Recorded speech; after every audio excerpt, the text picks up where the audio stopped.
Herkese merhaba arkadaşlar. Deontay Wilder Tyson Fury ikinci maç yenilgisinin ardından paylaştığı bir fotoğraf insanlar tarafından çok fazla yorum yapılmış ve çok fazla tartışılmıştı. Tabi şüphe de uyandırmadı değil o fotoğraf. Deontay Wilder'ın kafasında bir çökük ve fotoğrafta paylaştığı fotoğrafta bu gözüküyor ama gerçekten bu var mı?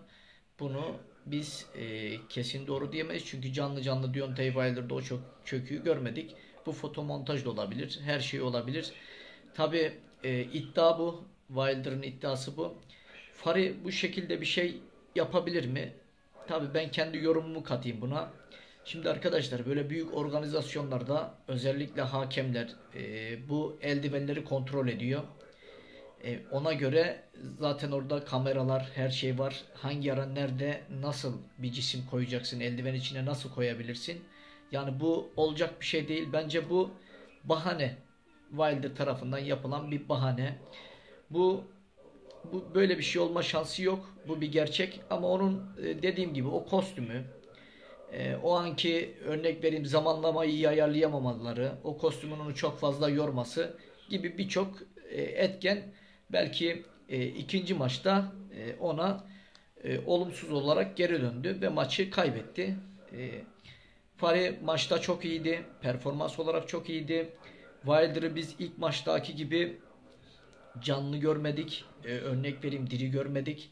Ringde ölü gibiydi. Yumruk atma istemeyen bir Wilder. Mücadelede hep geride duran bir Wilder. Ama sürekli mücadeleci bir Fury vardı. Ve doğal olarak da maçı kazandı. Tabi maçı kaybettikten sonra bu şekilde bahaneler üretmesi bir yerde de yani onu bu yaptığı açıklamalar insanlar tarafından da alay konusu oldu. İnsanlar işte yenildi işte 50 türlü bahane uyduruyor gibi açıklamaları var. Bu şekilde bir şey olmaz. Ama şu bir gerçek örnek vereyim Tyson Fury'nin bu konuyla ilgili açıklamaları var. Daha yeni açıklamaları var. İşte spiker işte soruyor hille yaptın mı diyor. İşte böyle bir şey doğru mu diyor. Yaptım diyor yine hille yapacağım diyor. Eldivenlerin içine atnalı koyacağım. Dinamit koyacağım. İşte yüzünü diyor paramparça edeceğim diyor. Böyle esprili bir cevap veriyor. Tyson Fury gerçekten yani bu şekilde konuşurken bile bir yerde insanlar gülümsüyor. Çok rahat her konuda. Yani bu şekilde bir şey yok. Bence olamaz yani. Hadi diyelim bu şekilde bir şey oldu. Şimdi örnek vereyim. Üçüncü maçtayız. Üçüncü maçta her şey belli olacak. Neyin ne olduğu örnek vereyim. Artık sıkı bir kontrol altına alacaklar. Tyson Fury de Deontay Wilder'da. Bakalım burada bu maçta nasıl olacak? İkinci maç bu bir bahane olarak görüyorum ben şahsen. Kendim bunu bir bahane olarak görüyorum. Bu konuda Tyson Fury haklı. Şimdi üçüncü maçta Deontay Wilder bu maçı da kaybederse bir şey bahane edecek mi? Yoksa gerçekten kaybettim, Tyson Fury hak etti diyecek mi? Bunu da merak etmiyor değilim.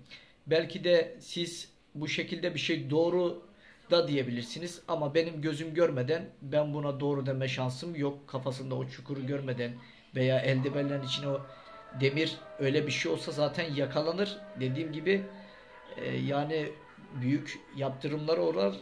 Bu da olmaz. Yani kimse buna cesaret edemez. Bu çok zor. Belki bir turnuva maçlar olur, özel maçlar olur. Yaparlarsa oralarda yaparlar. Ama uluslararası maçlarda bu bence imkansız gibi bir şey. Tabi Deontay Wilder'ın açıklaması var. Onu diyor knockout edeceğim. İşte diğeri de diyor ben onu knockout edeceğim. Bu maçta bakacağız kim kimi knockout edecek. Bence yine üzerine kırmızı kalemle çizerek söylüyorum. Bu maça Wilder daha hazır. Fury tam anlamıyla hazır değil. Zaten yapılan yorumlar var.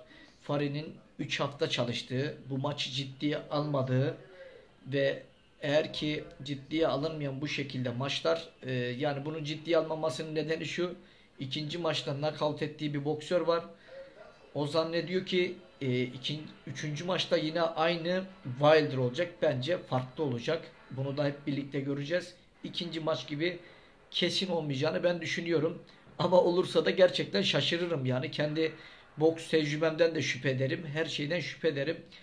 3 haftalık bir antrenmanla Wilder'ın karşısına çıkarsa bence Fury de bu maçta zorlanacaktır.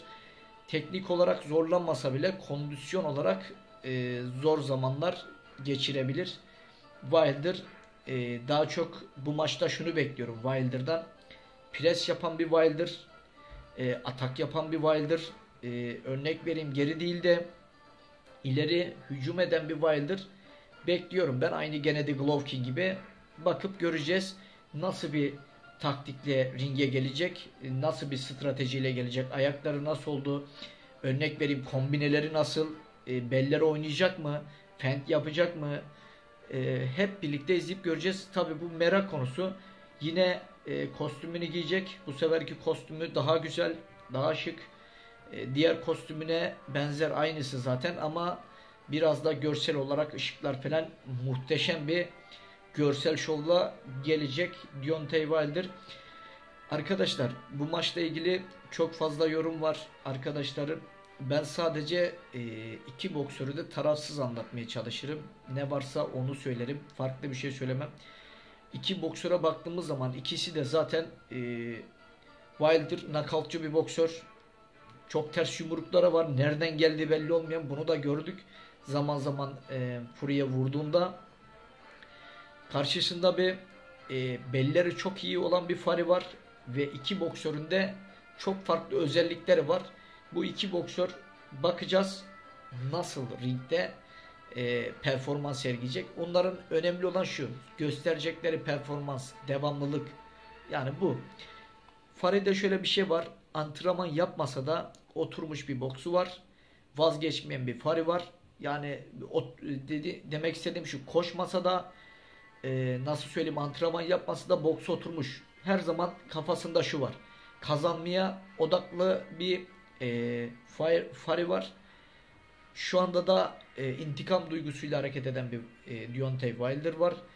Deontay Wilder sinirine hakim olursa, sakin olursa, dediğim gibi Fury karşısında güzel iş yapar, akıllı dövüşürse, ama yine ezbere yumruklar atarsa görmeden bu sefer de Fury bunu affetmez. Arkadaşlar bu maçla ilgili yorumlarınızı, açıklamalarınızı yapın. Maçta galibiyete en yakın isim kim? Fury mi yoksa Wilder mı? Bakıp göreceğiz. Ama hep kafamda, içim, kalbim hep şunu söylüyor. Bilmem bana katılan olur mu olmaz mı onu bilemeyeceğim. Sanki bu maçı Wilder kazanacakmış gibi bir his var içimde. Fury de kazanırsa zaten şaşırmam. Daha önce kazandı. Bilmiyorum sizin içinizdeki his ne? Aynı benim gibi mi? Yoksa Fury'nin kazanacağı yönünde mi? Bunu da yorumlar kısmına açıklayarak yazarsanız oradan da ben okurum. Geri dönüş zaman zaman bazı yorumlara yapıyorum. Unutmadan kanala arkadaşlar videoya beğeni yapmayı, yorum yapmayı, bir de abone olmayı unutmayın. Bildirimleri de açın ki bir anda örnek vereyim video attığımda haberdar olun. YouTube'da bizi daha çok kişiye önersin ve daha çok kişiye ulaşalım. Gerçekten şu anda birden level atladık, sanki birden 10-15 basamak çıktık. Bu sevindirici. Gittikçe de, tecrübelendikçe de her şey daha güzel oluyor. Şimdilik söyleyeceklerim bu kadar. Deontay Wilder, Tyson Fury yorumları her zaman devam edecek. Zaman zaman haber geldikçe, konu oldukça konuşmaya devam edeceğiz. Kendinize iyi bakın. Hoşça kalın arkadaşlar.